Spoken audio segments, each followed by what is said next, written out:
Blair G. Van Dyke was invited to teach at BYU's Jerusalem Center for Near Eastern Studies 2001 and 2002. He's published many articles and is the co-author with Lamar C. Bennett of Holy Lands, A History of the Latter-day Saints in the Near East. He received a PhD from Brigham Young University in 1997 with a research emphasis on education in the Near East. Mr. Van Dyke and his wife, Katie, are the parents of 7 children and reside in Cedar Hills, Utah. I understand he is not a seminary principal at Lone Peak as advertised, but in Alpine. We're very pleased that he would take time out of his busy schedule to come and speak to us today. As I mentioned before, I'll repeat once again, his topic is From Constantinople to Jerusalem, A History of the Latter-day Saints in the Near East. Please join me in welcoming Blair Van Dyke.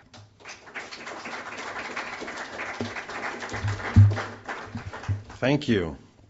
I would like to express gratitude to the Kennedy Center for International Studies for extending an invitation to me to speak to you this afternoon. I would also like to acknowledge the incredible contribution of Lamar Barrett. Lamar is out of town and so cannot be with us today, but sends his regards and best wishes to all of you. I'd also like to express my thanks to colleagues, who are many, who have assisted with this work over the last 8 years. Also, a special expression of gratitude to my wife, who graduated from BYU with high honors and is a very, very gifted editor. And the role that she played in this publication, it's hard to describe. It was significant. This is the book, Holy Lands, A History of the Latter-day Saints in the Near East, from which the research that I will share with you today will be drawn from. My intent this afternoon is to focus on a period of church history in the Near East that spans a period from 1964 to 1975. I've chosen that simply because of the scope of the work exceeds our ability to discuss all of it in 50 minutes. And so I wanted to choose a period of time that was particularly germane to the mission of the Kennedy International Center. And 1964 to 1975 does that. It is a bridge period, in my estimation, that bridges a pioneering age within the church's efforts in the Near East and what we would recognize today are efforts in the Near East that are ongoing presently, both people and institutions. And it is a little-known section or sliver of history of our church. And so I'd like to focus on that. I'd also like to tip over a glass of water. Sorry about that. Anyway, in order to get to 1964, it would be important to give a brief overview, and this is admittedly quick. But if I had to go to a point in our history of the church that possibly spawned the movement of an international church, I would go to the Kirtland Temple, where keys were dispensed and blessings were received and visions were granted by the Lord that took the church onto a global level from a frontier level. From that small beginning in Kirtland, Ohio, missionaries were eventually sent to the Near East under the following mission headings. Originally to the European mission, then to the Turkish mission, then the Armenian mission, then the Palestine-Syrian mission, then the Near Eastern mission, then the Swiss mission, and then, as we finish up our research today, the International Mission in 1975. In this framing up of our research, Orson Hyde cannot be overlooked. Baptized on October 30th, 1831. Shortly after he was confirmed, Joseph Smith looked him in the eye and prophesied that he would go to Jerusalem. Those thoughts occupied Orson's mind. 9 years later, he was granted a vision wherein he was shown his dedicatory mission to the Holy Land. In vision, he saw the principal cities of Europe, Egypt, eventually found himself in vision on the Mount of Olives alone, where he offered a dedicatory prayer. That 3 months after that vision was granted, he was called by Joseph Smith to travel to the Holy Land and dedicate Palestine for the return of the Jews. And that prophecy and the blessing was offered on October 21st, 1841. The Holy Land was dedicated on 10 subsequent occasions. One of the unique contributions of the research that Lamar and I have published is a documentation of all 11 dedications. Interestingly enough, this month, in a street or a boulevard in Netanya, which is a city just north of Tel Aviv, a boulevard will be dedicated, I'm told, on November 17th. It is named after Orson Hyde. On one side of the boulevard, there are an olive tree for each president of the church, Joseph Smith to Gordon B. Hinckley. On the other side of the boulevard, there is an olive tree representing each of the dedicatory prayers offered in this dispensation, all in a smaller city north of Tel Aviv. And so Orson Hyde and the prayer that he offered continues to be significant, continues to have efficacy. And as an apostolic witness, we believe that full force.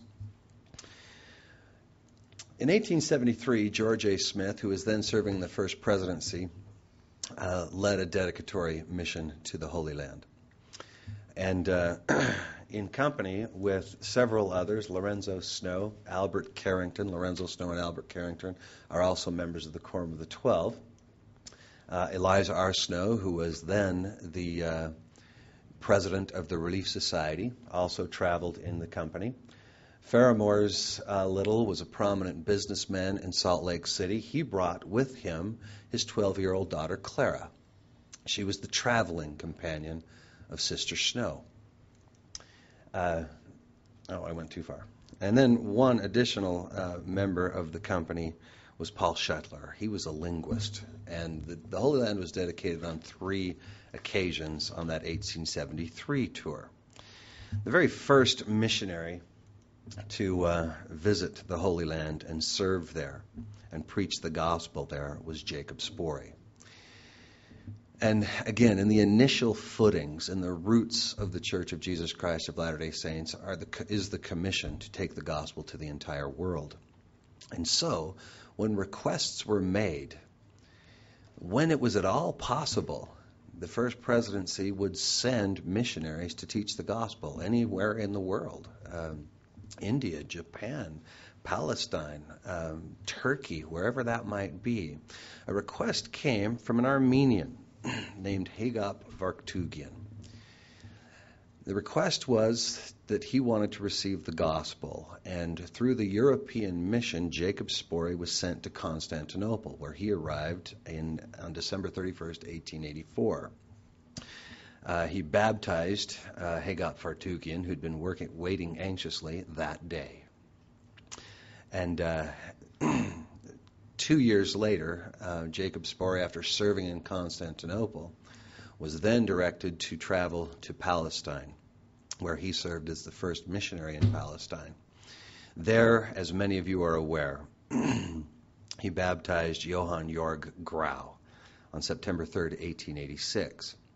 Brother Grau became, and his wife Magdalena was baptized approximately a month later. Brother Grau became a pillar of the church in Palestine for many, many years. It was a miraculous coming together that had visions on both sides of the aisle, so to speak. Jacob Sporey had a vision of Johann Grau. Johann Grau had a vision of Jacob Sporey. And when they met in Haifa, the church was established in Palestine. Carrying on, again, in this laying of foundation, a man by the name of Ferdinand Hinsey, who served as a mission companion to Jacob Sporey, took the gospel from Constantinople, a coastal city, inland, and started to teach heavily among the Armenian people of the Ottoman Empire and what we would refer to as Turkey today. And Ferdinand Hinze is known as the father of the Armenian mission, and much of the work that will be done in the Near East will be done among Armenians. Interestingly, Protestant missionaries had entered the area about 30 to 40 years earlier, approximately 1850, and had converted many Armenians from their Armenian Christian background to Protestant religions. And then when the Latter-day Saint missionaries came, we did most of our work among those Protestant Armenian Christian peoples. And Ferdinand Hinze was the pioneer of that particular chapter. Joseph Booth entered the Near East in September of 1898. He served for 3 different periods in the Near East, over a period of 18 years. This is a latter-day Ammon in the history of the church. He died in Syria and is buried in Aleppo. And he is the premier pioneer, if we had to point to one person, of missionary labors and a presence of the Church of Jesus Christ of Latter-day Saints in the Near East for many, many years. His wife, Sister Reba Booth, who is buried in Alpine, Utah, she served on 2 different occasions with her husband as a missionary. She is the first sister missionary in the history of the church to serve in the Near East. Another pioneer is a man by the name of Badwagon Peranian. Something significant about President Peranian is that he was an Armenian, born in Turkey, then as a child moved to Europe, but he spoke fluent Armenian. So when he was called upon, and he served as a mission president in the Armenian mission for 2 different terms, from 1933 to 1937, and then from 1947 to 1950. For the first time, we had a leader of the mission who could speak the language of the prominent group that were being taught right out of the gates.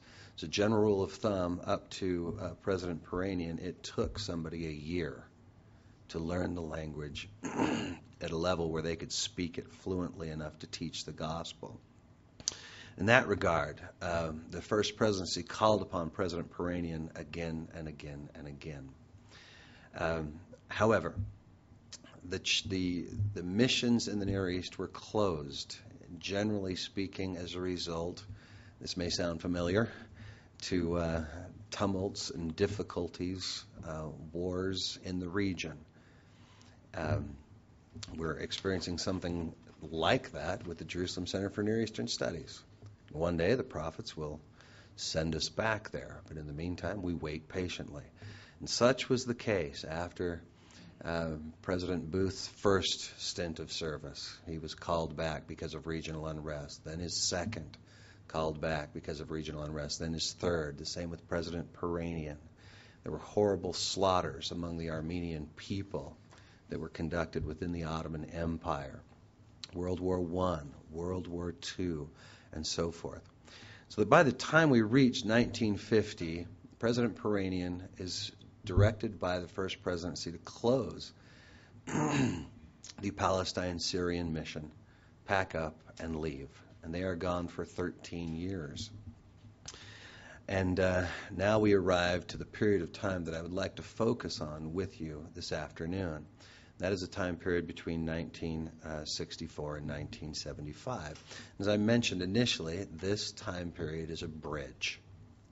Let me give you an example. There are people on this campus who had their initial exposure to all things Near Eastern, if you will, during this time period. These names may ring a bell. Harold B. Lee, N. Eldon Tanner, Ezra Taft Benson, Thomas S. Monson, Gordon B. Hinckley, and others. There are scholars on this campus who found their beginnings experiences during this time period. And that's the time period that I would like to discuss with you, just for the time remaining. Speaking of the individuals who weren't prophets, there were missionaries who were called to serve. As a general rule of thumb, they were called to serve out of the Swiss mission. And then there was a part of the Swiss mission that took in Beirut, and that's where most of the missionary work took place. We'll also talk about Kuwait, Iran, Afghanistan, and so forth. But they were awakened. Individuals were awakened to sensitivities about the Near East. Cultural awareness was heightened. They came back to the United States and pursued studies. So Daniel Peterson would be one who served in the Swiss mission, but, according to his own laments, didn't get to go to Beirut. Dill Parkinson, chair of the Department of Asian and Near Eastern Languages, served during this time period. He played a key role in translating church literature and even sacred presentations such as the endowment into Arabic for a time when that would be necessary. And so we had, during this period, a group of people become scholars, statesmen. One of the missionaries that served during this period currently lives in Ankara and works for the State Department. And again, these are people that you and I could meet. We could email today. Their mission experience was that significant, and it sprung out of this time period. Between the time period of 1950 and 1964, we began to see the great import of expatriates living in the Near East. And so, if I can get this laser to work, this sister right here, her name is Maud Pearson. She moves to Beirut in 1951 and holds the place together until missionaries arrive 13 years later in 1964. Very little is known about this giant of a woman. She was a nurse. She taught nursing at the American University in Beirut. She was awarded for her extensive service in the Middle East by the Lebanese government. She received their highest honor for a civilian. She was a great servant of the Lord, serving as Relief Society president and all other things, because the branch would fluctuate in size. On occasion they would be meeting in a home. On other occasions they would be meeting in public buildings like YMCAs and things like that. But there were women who were part of this history. Again, they would trace their roots back, my guess is, to Sister Reba Booth. But Maud Pearson, for 13 years, kept the place going in many ways, as far as expatriate contributions were concerned. The Armenians, though, made their way through those 13 years, the Armenian members of the church, without any outside leadership, which, generally speaking, brought a level of stability to branches that was very, very needed in many cases.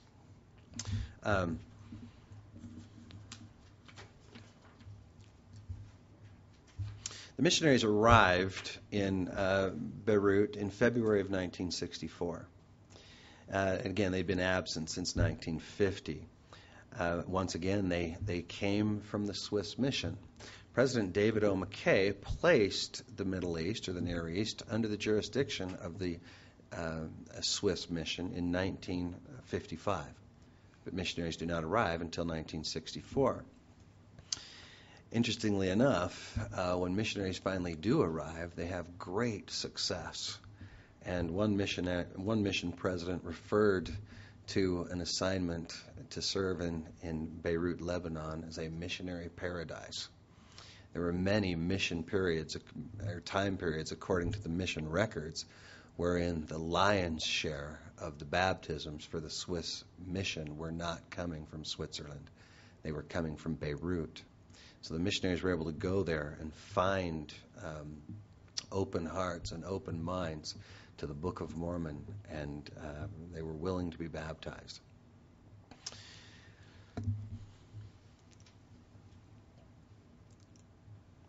This is President Rendell Mabee.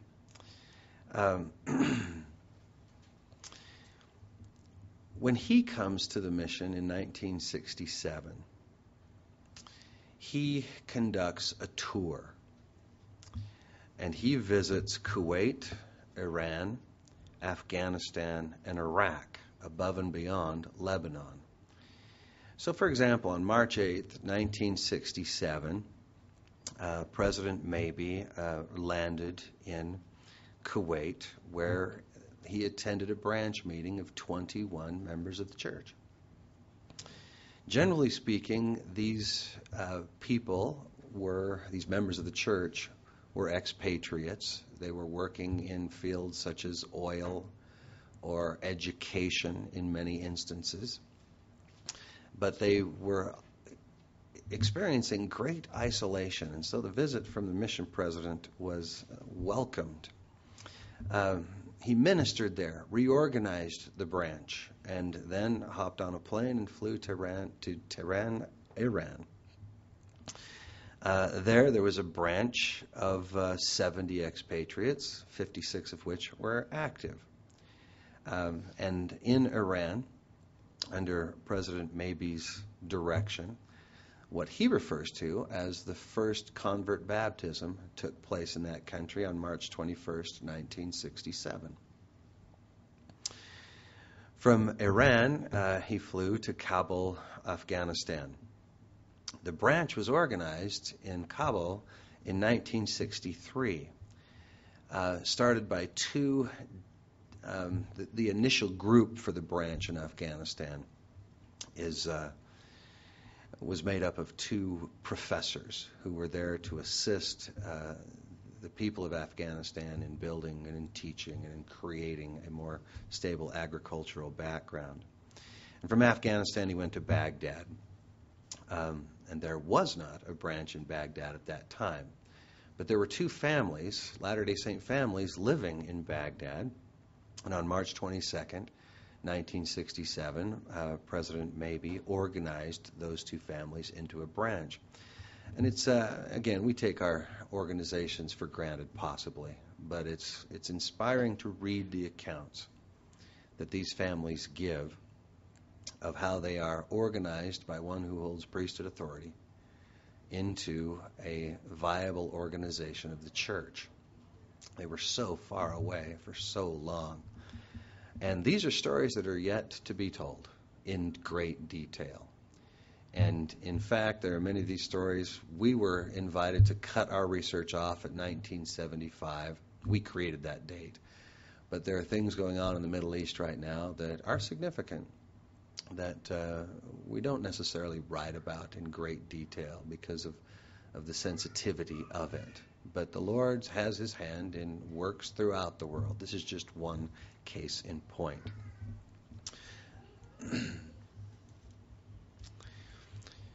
Thomas Monson, as a younger apostle in 1968, visits Beirut. Up to that time in Beirut, missionary labors had been performed almost exclusively among the Armenian peoples.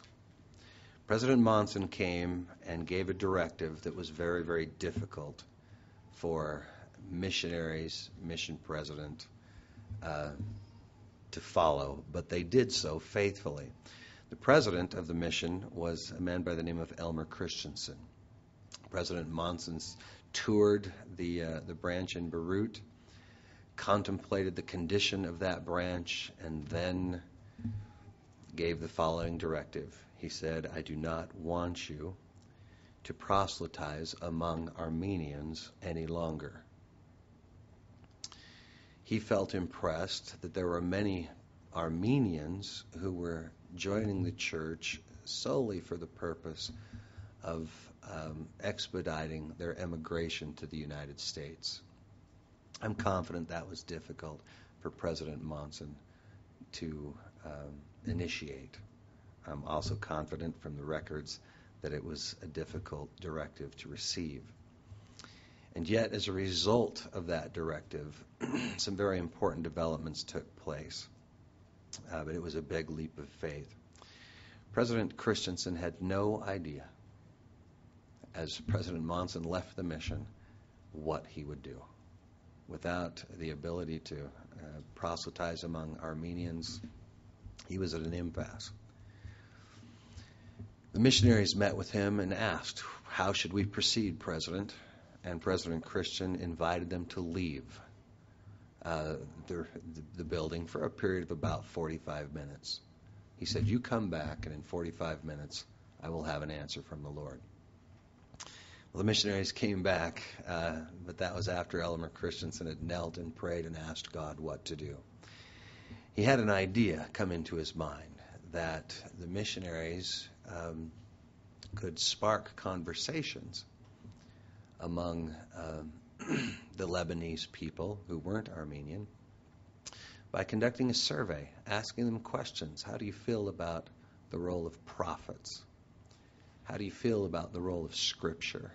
And then that would then spawn questions back to the missionaries. And when he presented that to the missionaries, they took a hold of it and were obedient. And one of the original converts of this method of missionary work is a man by the name of Ghassan Bakazi. Brother Bakazi, the missionary, one of the missionaries who taught him, refers to him as the Arab Brigham Young. Brigham Young was cautious in joining the church, you will recall.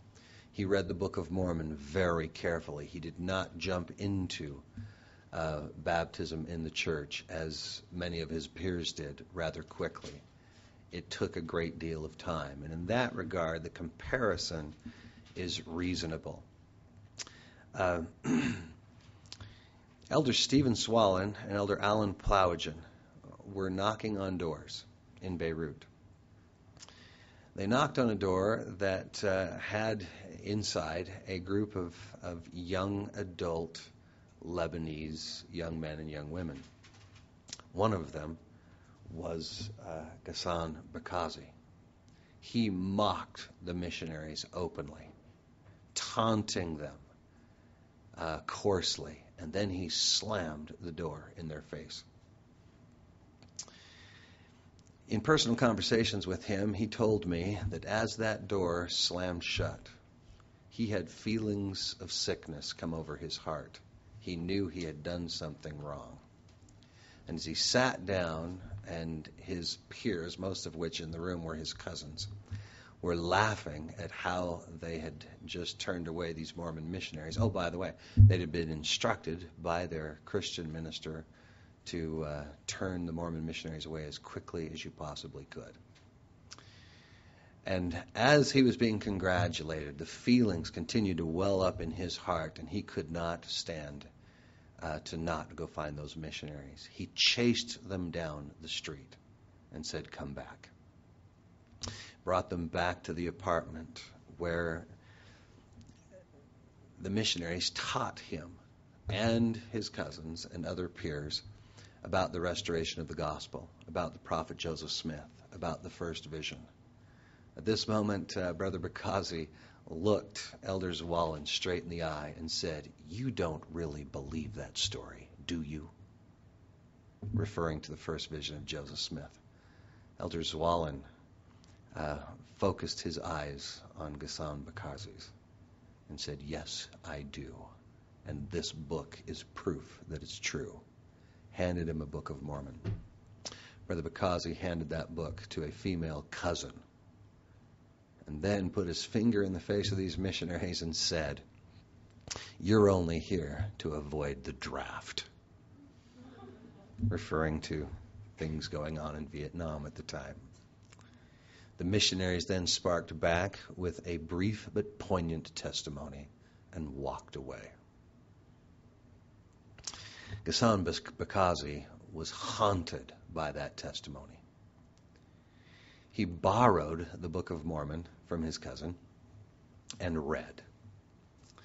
And as the missionaries met in their next fast and testimony meeting the following Sunday, there was a group of approximately 6 people meeting that morning in walked Ghassan Bakazi, frustrated that he did not have his own copy of the Book of Mormon.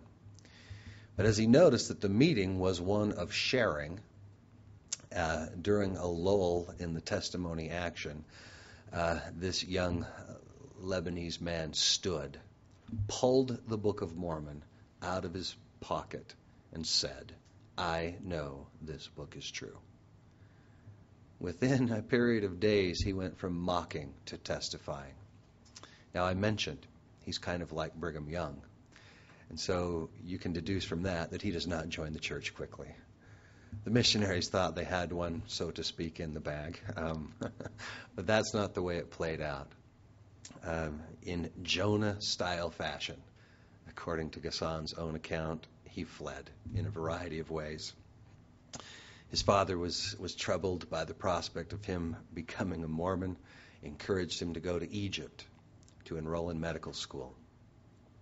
As he packed, though, he was again haunted by the Book of Mormon. He could not withstand the feeling to put that copy of the Book of Mormon in his luggage. As he sailed to Egypt, he read the Book of Mormon once. Arrived in Egypt, things did not turn out in his medical schooling at all. And shortly thereafter was returning to Lebanon. On the way back, once again haunted, read the book again. And when he returned, he sought out the missionaries, and on this occasion, he joined the church. The missionaries, of course, were thrilled to have an individual who had read the Book of Mormon twice. As a matter of fact, they were impressed with his understanding and his insights of things like Lehi's dream and other doctrinally and spiritually rich portions of the Book of Mormon. They then approached Ghassan shortly after his baptism with the opportunity to be ordained to the priesthood. And again, he recoiled from that opportunity and refused. He did not feel prepared. He said, "I went to bed, troubled, fell asleep, and in my dreams I was visited by Heber C. Kimball, Heber J. Grant, both of which testified to me of the importance of the priesthood. They challenged me to receive the priesthood openly and never again turn down a calling in the Church of Jesus Christ of Latter-day Saints." He was then ordained at the earliest possible moment.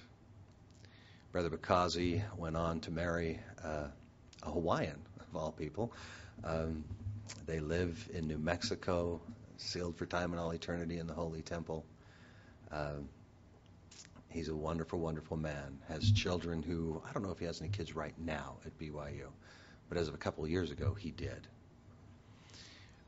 My friends, this story is infused. The history of the church is infused with Ghassan Bakazi's.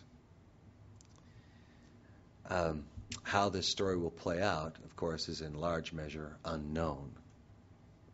But if this history continues as it has, exciting things will take place according to the Lord's timetable. Right?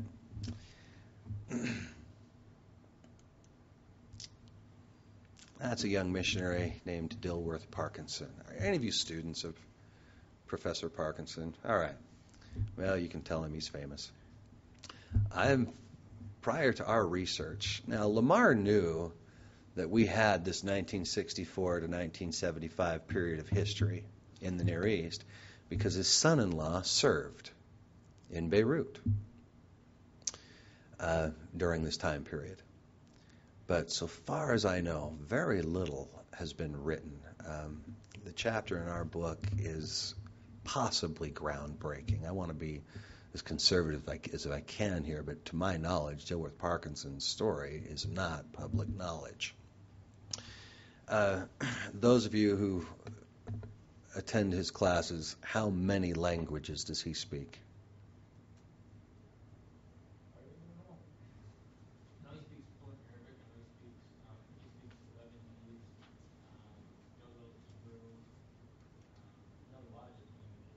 Well, he's the chair of ancient and Near Eastern languages, right? Or Asian and Near Eastern languages. He speaks several languages. This is a young man who struggled in junior high with Spanish, by his own account. When he was called to the Swiss mission, he was nervous.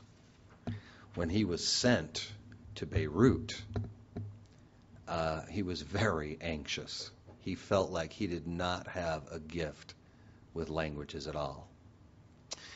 He was blessed with a sick companion. Let me explain. His companion had a series of allergies that necessitated him being in bed till 10 or 11 every morning.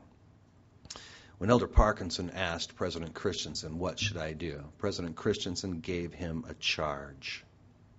Learn Armenian and learn Arabic. So this young man, pictured here, who struggled with Spanish in junior high, receives a commission, and he started to learn. He claims, and I believe him, that the gift of tongues was in operation. He was speaking Armenian within a series of weeks, at a level where the locals believed that he wasn't Armenian born, but that he must have Armenian parents and was raised somewhere outside of the Middle East and then moved here. And for the first time since President Peranian, we had a missionary who could take the gospel to the people that he was teaching with fluency. This was very uncommon. So many people struggled with these languages, but he learned Armenian very quickly. Then he tackled Arabic. And within 3 or 4 months, he could carry on conversations about the gospel in Arabic.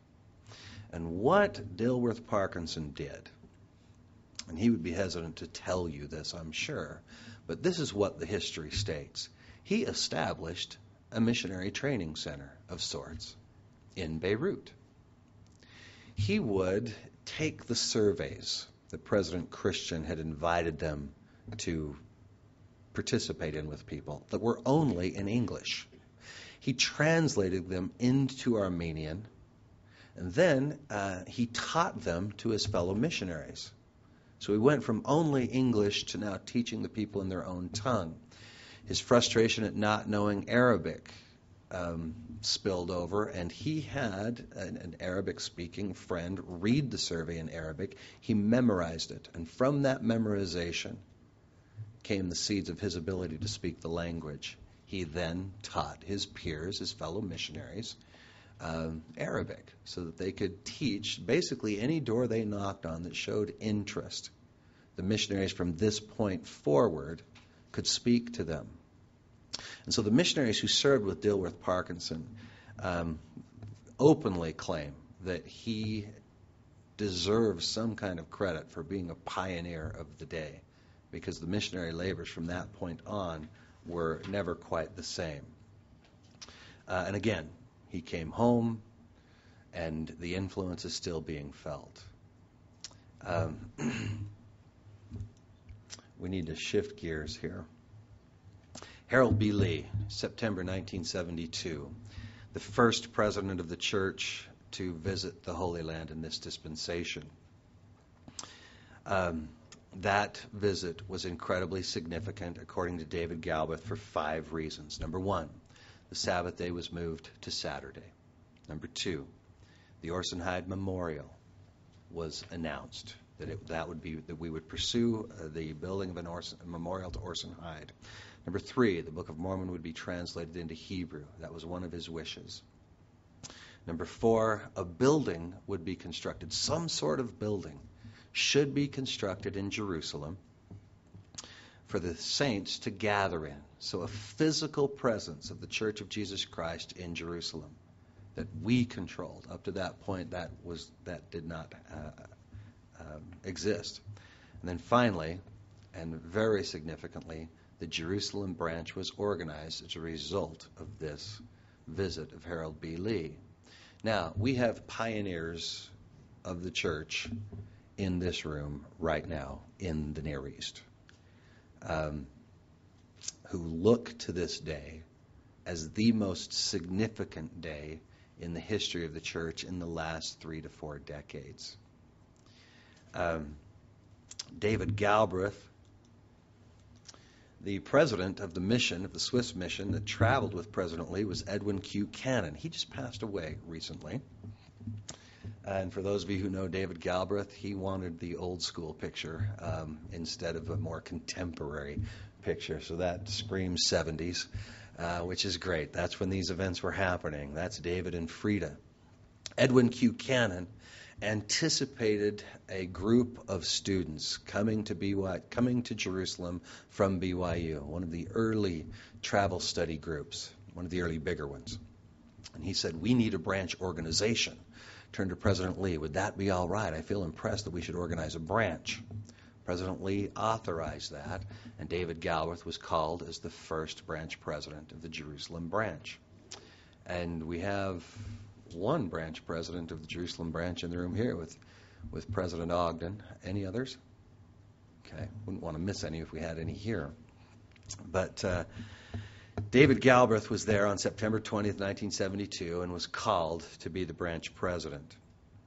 That began, and there's an interesting marriage between travel study, moving in concert with efforts to establish this physical presence that President Lee wanted, that eventually results in the Jerusalem Center for Near Eastern Studies.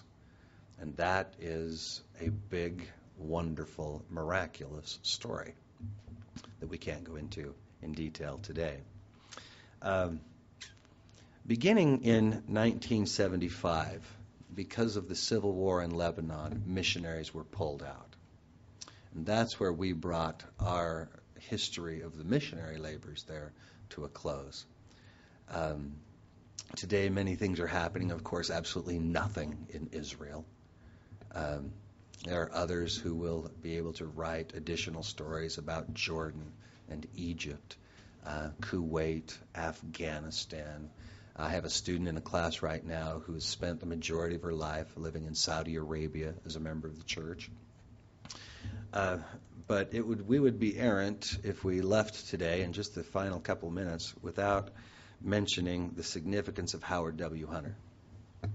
On October 20th, 1979, he was authorized by President Kimball to announce that the church would build a center in Jerusalem. And again, this brings into play Jeffrey Holland, James Faust, President Hunter, and others who carried a burden over many, many years that resulted in the Jerusalem Center for Near Eastern Studies. Now, a portion of our story that we could not talk about today is the fact that for years and years, decades, there was a desire to have a Mormon colony in Palestine. The early pioneers of the church wanted to take the Armenians from Ottoman Turkey and move them to the Holy Land, which was also under Ottoman control, but they would have been safer there. And that's a different story. But there was this yearning, almost since the day Orson Hyde came to the place, that there would be a physical presence in the Holy Land. This building was eventually finished, or students moved in March of 1987. The first full group arrived in January of 1988. I happened to have been in that group, and so did my beautiful wife. And we dated later. My friends, this is a fascinating history.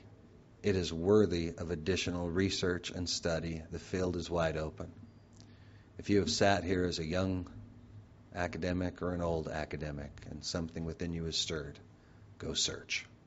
This is a phenomenal history, imbued with faith, miracles, and a lot of hard work. Thank you for your patience. Thank you for your time.